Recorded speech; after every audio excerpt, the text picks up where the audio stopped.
You're watching Rogers TV. This program is brought to you by Rogers Xfinity, connecting you to more of what you love. Visit Rogers.com for more details.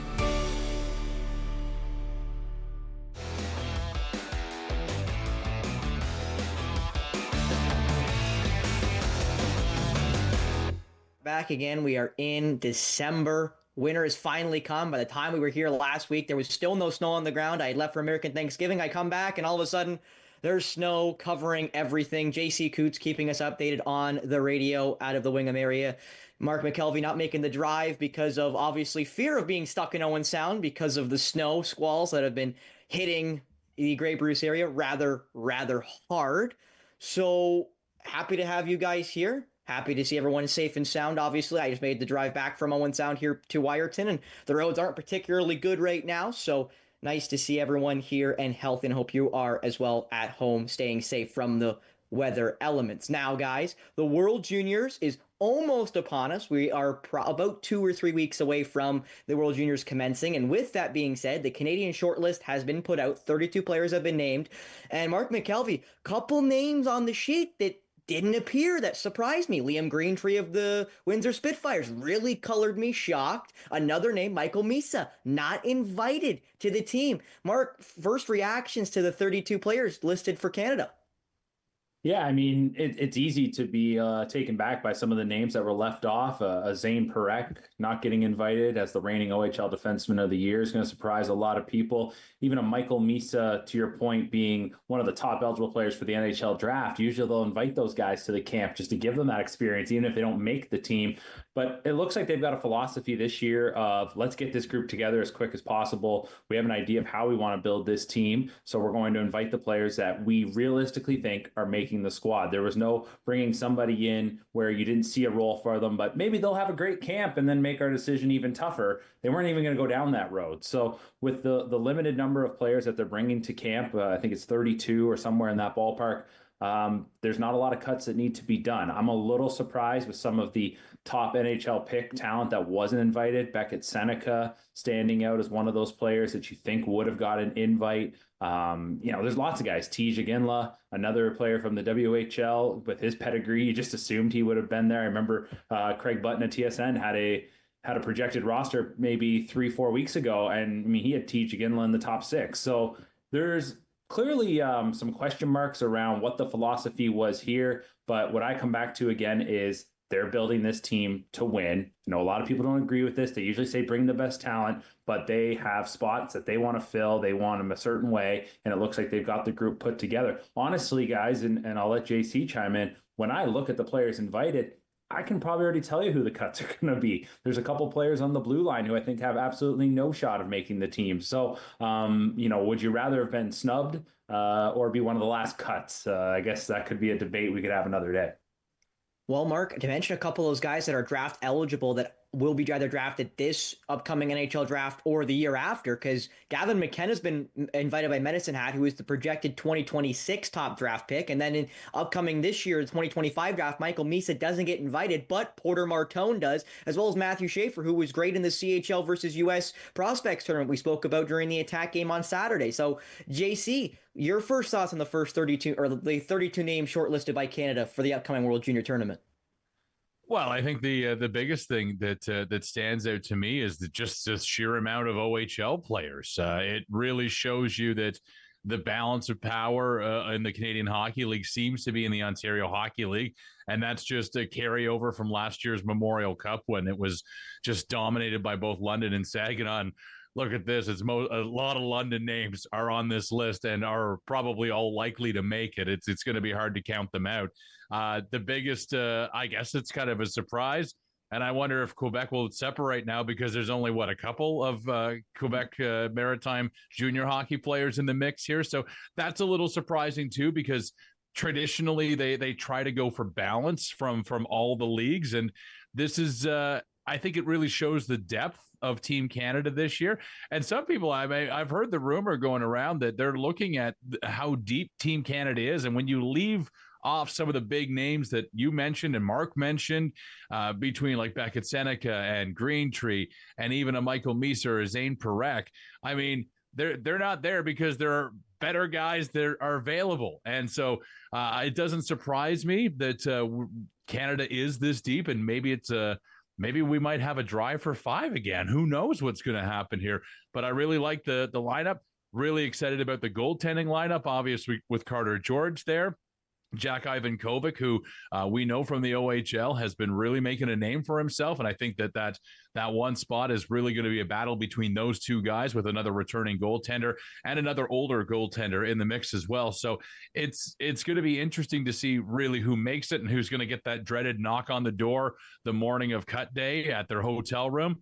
But a pretty exciting lineup, and one that's likely whoever they pick out of that group is going to be successful.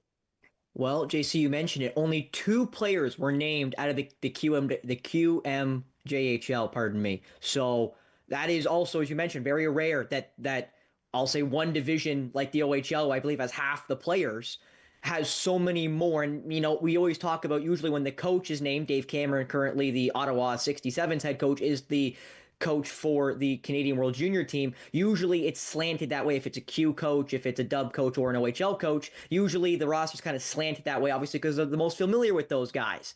So you could almost argue that obviously with Dave Cameron in charge, JC, but you mentioned the goalies. There's 4 have been named. Bjarnason, who may be the projected starter. I'm not exactly sure, honestly, who you tab as the starter for Canada right now, as Scott Ratzlaff is also on the short list. And you mentioned Ivan Kovic of Brampton, who's eligible to be drafted upcoming in 2025, as well as Carter George. So my thought, honestly, guys, with Carter George and Jack Ivankovic being the 2 younger goalies, 17 and 18, versus the 2 19-year-olds, I expect one of the OHL guys to go home just because of age, because they have 2 or 3 years more to be able to play at the U20 tournament versus those 2 guys who this is their really last rodeo to get a chance.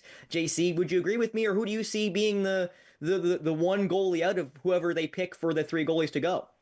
No, I agree, and it's based on experience. It's always experience that wins at this tournament, which is part of the reason why Michael Misa is not there. Like he's going to be there next year and probably for a couple of years after that, but he's not there this year because he's 17. And Jack Ivankovic, I mean, he turned some heads given that most recent tournament that we saw him in the Canada USA Challenge, and he is a legitimately good bona fide goaltender who might go as high as Carter George did in the upcoming NHL draft.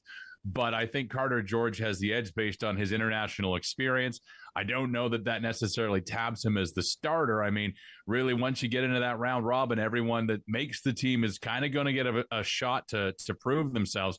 But having Jack Ivankovic there is important for him and for his development, because clearly this is a nod from the organization from that he is going to be part of the future for Team Canada. Carter George has already got a resume and has already been a proven winner at the international level. He seems to show up for big games. And we don't see, a super veteran skilled team in front of him right now in the Owen Sound attack. We see a rookie team. You still see what he does playing with a bunch of rookies in front of him. Imagine what he can do playing with this version of Team Canada in front of him. So maybe he has a way to get himself into the argument to start. But I mean, it's all going to come down to how the few days at camp goes, how the few preliminary games go, and whether or not he's going to get a chance to really show what he can do. Not just showing what he can do, JC, but again, you mention it.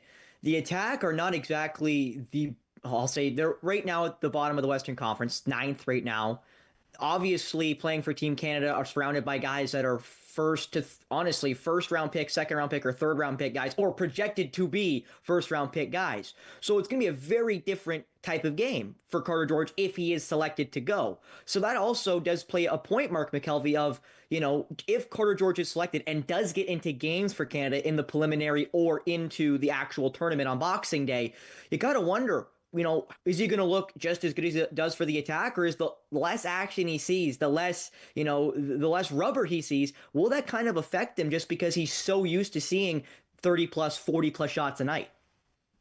I never worry about Carter George in that aspect. I think if you've got him backstopping Team Canada with that talent in front of him, he's going to be confident in them, and that's only going to take his confidence level, which never lacks, maybe up another notch. You look at what he did last year in the spring with Team Canada. I think he single-handedly won them the gold medal against Team USA in the under 18s. I mean, he was able to rise to the occasion. So I love his chances to be there. I look at the four goaltenders. Jack Ivankovic, I think, is honestly there just to make things even, to have a fourth goaltender. I don't think he's realistically got any shot of making this team this year. I think it's just a young player, like JC mentioned, that they want to bring into the fold and give him a little bit of experience. And guess what? He's in Ontario. They weren't wasting bringing somebody in from across the country. So it's good for him to get that experience. Scott Ratzlaff, the one netminder you mentioned, he was the third goalie last year, and a lot of people see him on the outside looking in. So if it's Bjornsson and George, as I expect, it'll be a battle to see who is the starter. So many times, and I've said this before, the guy that starts on Boxing Day is not the one that finishes the tournament.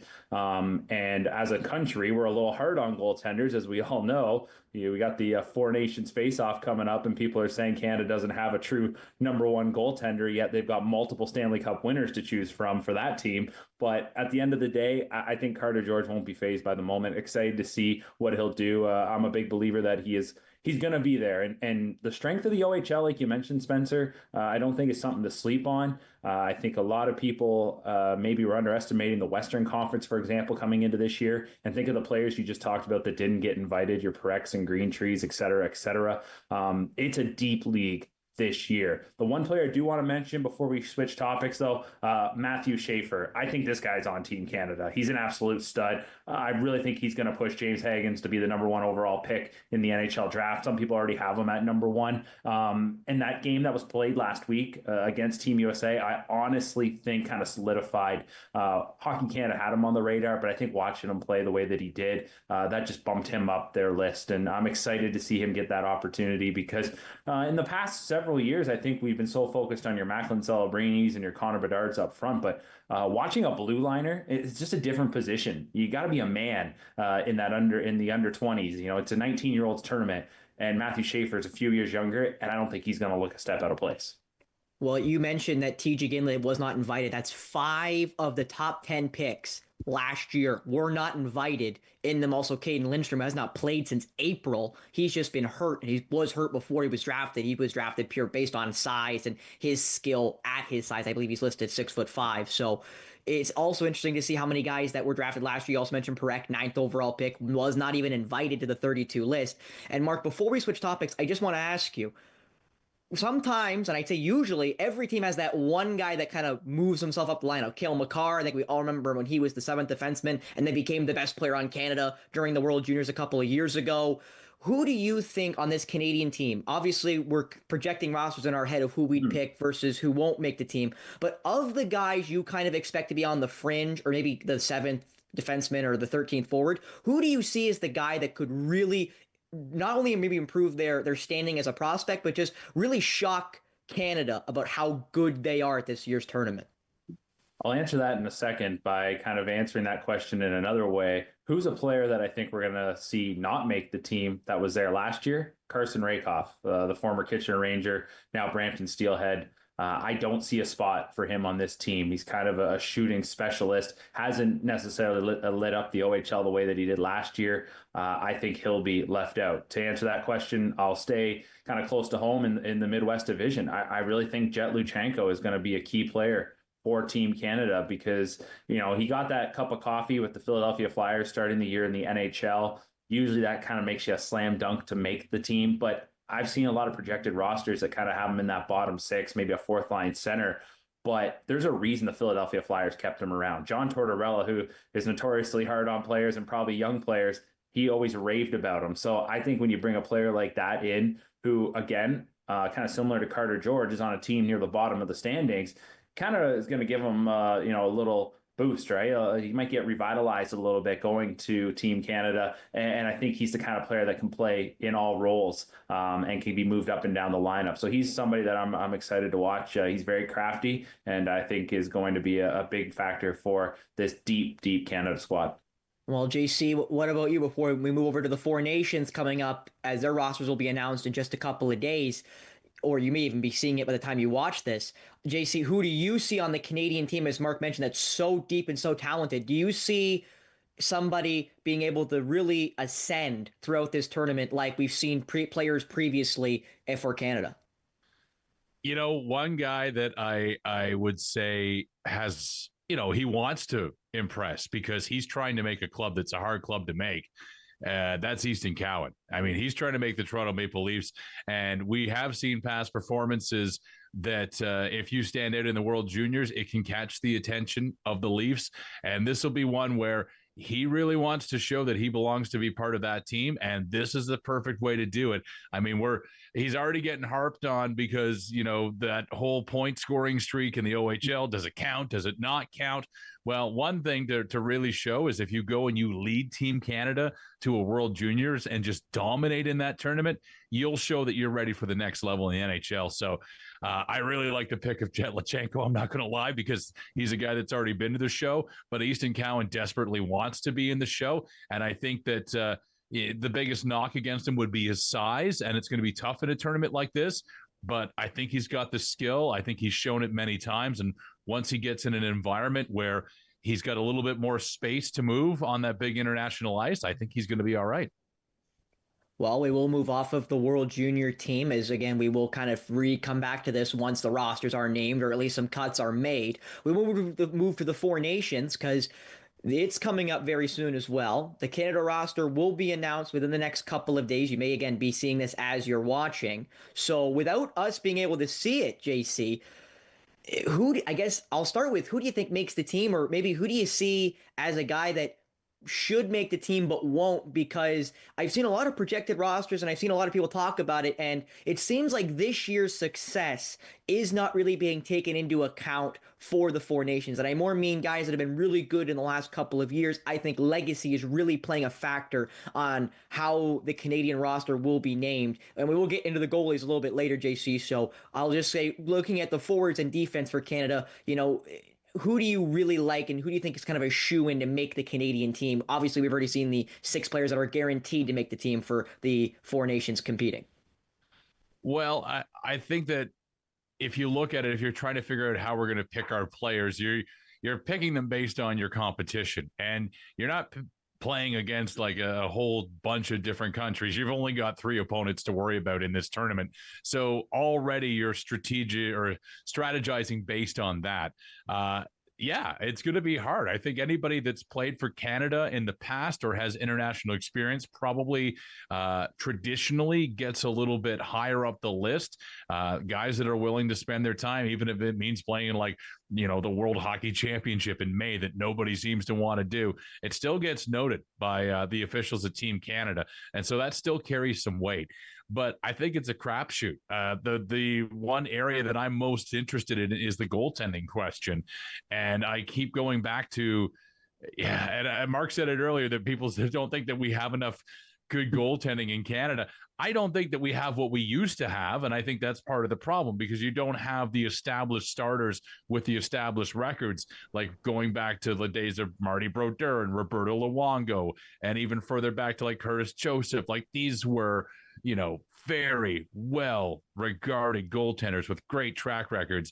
And now you hear a name like Jordan Binnington, and it doesn't sound super sexy, but he does have a Stanley Cup. He knows how to win. So does a guy like Aiden Hill, who's already won in Vegas. Stuart Skinner hasn't necessarily won anything big yet, but he's been to the dance already. So, I mean, these guys do know how to win.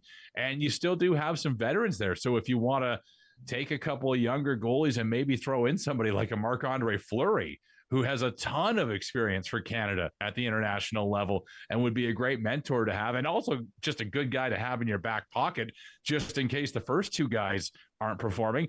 Maybe that's a guy you go with. So I think Canada's, that's going to be the biggest question mark. It's always going to be controversial. We just spent 10 minutes going on about who didn't make the World Junior Invite Camp. So you can only imagine that this country is going to lose its mind as soon as they announce the roster in the coming days for this Four Nations Cup. Well, JC, another name that you didn't mention just because of the forwards is Connor Bedard. Does Connor Bedard make his way onto the team? Is an interesting question in and of itself. And I see you're shaking your head, and I don't disagree with you, but I think it's going to cause some uproar if he does or doesn't make the team. It doesn't really matter what side of the fence you fall on. There's going to be some sort of social media outburst, which there always is. Why I don't go on Twitter intentionally or X, whatever they call it now.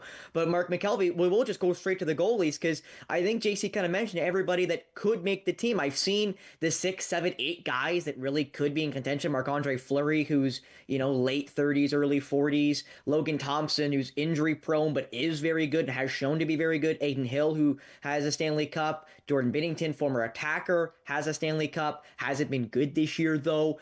It definitely pins the question mark of who would you pick to be the Canadian starter. And I think what you said about the World Juniors of the guy that starts on Boxing Day may not be the guy to win you the gold medal. I think this Canadian team is going to be very much of that I don't think any one of the goalies, if named the starter, will have a very long leash. Would you agree with me?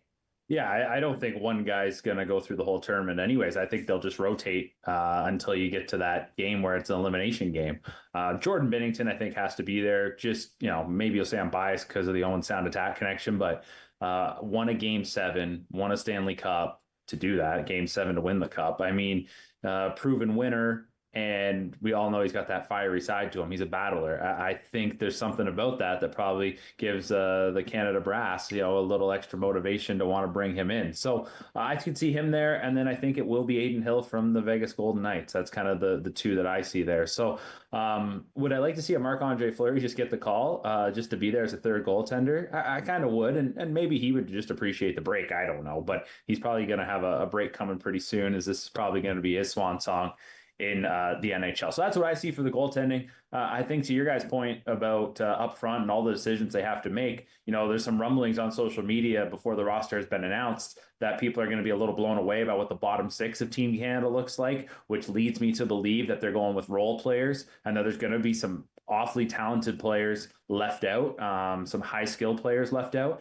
And I'm okay with that. I mean, this isn't the Olympics. This is a tournament. What does it really mean? I mean, it's going to be fun for all of us as fans. It's going to be exciting to watch. But at the end of the day, I'm looking ahead to the Olympics. And if Hockey Canada thinks, let's put a group together that can play as a team, that kind of checks all the boxes, wouldn't be the first time they've gone that route. That's why I think a Tom Wilson's probably in consideration to be a fourth liner. I look at a couple other names like Anthony Cirelli, who's got that connection to John Cooper with the Tampa Bay Lightning. I think he's going to be a depth player on this team. There's a lot of rumblings that Travis Konechny has been told that he's made the team. I didn't have him, never even crossed my mind. But when you start to look at it, you think, yeah, third, fourth line checker, right up his alley. So if that's what they want to go with, we'll see if it pays off. And if it doesn't, they'll just do a 180 when we try to pick the team for the Olympics in a year from now. Well, and another good point to mention that with Mark before you switch over to the NFL is that the projected top pairing for Canada, basically through the whole process that I've seen, is Devon Taves and Cale Makar, which obviously they're D partners in Colorado. So that would make sense to just basically say, we're going to take the best D pairing maybe in hockey and just stick them together for the Four Nations, because obviously if it ain't broke, don't fix it. And that's another interesting thing to talk about, is how they're going to make lines just based off chemistry, right? With Crosby usually, I think occasionally playing with Marchand, in the past. Obviously Marchand not having it to be his best year right now, and was one of the first 6 guys named to the team a couple of months ago. So again, that also will play a factor about how they kind of mix and match lines and how much they will kind of flow through lines, and how guys will move up and down as the tournament goes on for everybody, let alone just Canada, but for everybody. Well, we'll move quickly to the NFL, because lots of games happened that had all kinds of different shock endings. The first one, which was the first game of the week, the 12:30 start on Thanksgiving, which I was in America for. I was on my way to my aunt's in basically Detroit, but just outside of Detroit, Michigan. I just missed the game when the Lions almost blow it to the Bears, but the Bears do Bears things and gift away a win, and then fire Matt Eberflus, which I think we've all been waiting for basically all year. I was talking about it like it was almost a foregone conclusion, and then about a day later he was fired, so no real surprise to me. All the home teams won on Thanksgiving. The Cowboys also won, as well as Green Bay, in another cold game with Miami, as they continue the narrative that they can't play in cold weather. So I guess, Mark, I assume you had a chance to watch some of the American games during the holiday season, including the Black Friday game between Vegas and the Chiefs. I guess, who'd you really like out of those games, as now the season really is showing you the cream of the crop versus the teams that just are not there yet, my Niners included. Yeah, well, the vibe I kind of got going into the weekend was this wasn't necessarily a must-watch weekend if you look at it from the matchups that we had. And I think by looking at it, the top teams in the league, most of them did prevail, but at the same time, maybe didn't do it the way that you'd expect. Do you kind of get the vibe? Maybe we're in kind of the dog days of the season right now. We know who the contenders are. We know who the pretenders are. So that's just kind of what stood out to me. I mean, watching that Sunday night or watching the Bills, and unfortunately for you, Spencer, your Niners, I mean, it was just kind of a spectacle. But I'm just ready for the playoffs in the NFL right now. I know there's a couple questions that need to be answered, but really, I think this is a small group of who is actually a Super Bowl contender compared to past years.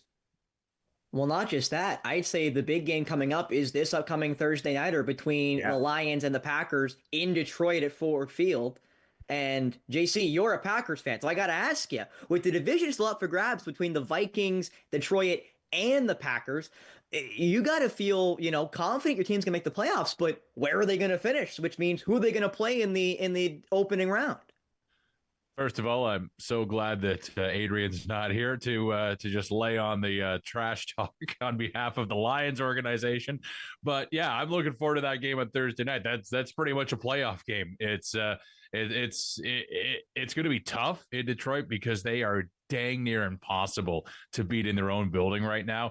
And good on the Lions. I know it's been a long time coming, and maybe this will be one of those years, but to see where Green Bay is at and how they actually measure up when they play somebody good. It's a shame that San Fran isn't where they were at in the playoffs last year, because I was hoping that game last week would be a much better indication of where those two teams are at. But instead, this is where we're at. We've got a pretty decent Green Bay team. There's still some holes in that lineup. Jordan Love is still figuring a few things out. He's not quite there yet, but he's starting to look good and starting to really take ownership of the game. But it's going to be a great game on Thursday night. And just looking at some of the other matchups that are coming up this weekend, just some garbage matchups. So if you're an NFL fan, probably make sure you make an appointment for Thursday night, and you can probably sleep in Sunday or do something else. Maybe take the kids to the movies, because there's not a lot of marquee games otherwise. Well, I think the other big one would be the Sunday nighter between the Chargers and the Chiefs. Even though it may not have implications truly on the playoffs, they're just two really good football teams that could meet up in the AFC when things are all said and done. And I think the Chargers are another one of those teams where, even though they have a good record and are probably going to make the playoffs with Jim Harbaugh, you got to wonder what they actually are and how they're going to look against some top tier competition, especially like the Chiefs. And my Niners obviously are probably not going to make the playoffs at this point. 5-7, Christian McCaffrey back in the IR, probably done for the year with a knee injury. So my season's probably done, which makes me feel so warm and fuzzy. But that means that right now the Packers are lined up to play the 3 seed, which is the Seahawks, who you can almost say, JC, is a really nice matchup for the Packers because they have a better record and could be a better team than the poor Seahawks right now. Yeah, I mean, the Seahawks, they had the Giants this past weekend, and obviously they dominated in that game. But I think they're still a sneaky team. There's nothing that you can take for granted in the NFL, especially when it comes to a playoff game. The biggest thing for Green Bay is when they're at home. That they're tough to beat at home, just like the Lions are. So if they can get a home game, then they'll probably be okay through the playoffs. But it's going to be a grind. I do like that matchup a lot. But, I mean, you get past that and you're running into a brick wall the next round. So you better figure it out fast. Yeah, and Mark McKelvey, you were kind of talking about how the playoffs are almost basically upon us. The only divisions right now up for grabs in the NFC would be the West, with the Rams, the Cardinals, and obviously the Seahawks leading it. And even the Niners still have a chance. Obviously, they need to basically run the table, but they're still in with a chance. And then it's the NFC South with the Bucks and the Falcons right now, both tied at 6-6. The Falcons right now have the divisional spot, but you got to look at it and kind of think that, with those divisions being up for grabs, they're kind of the easy matchups in the NFC for those wild card teams in those great divisions, especially with the Lions, the Packers, and those lot. Like, it's just going to be a really tough go, but that will be it here for us. For Mark McKelvey, JC Coos, myself, Spencer Byers, we'll be back next week on RTV Sports Rap.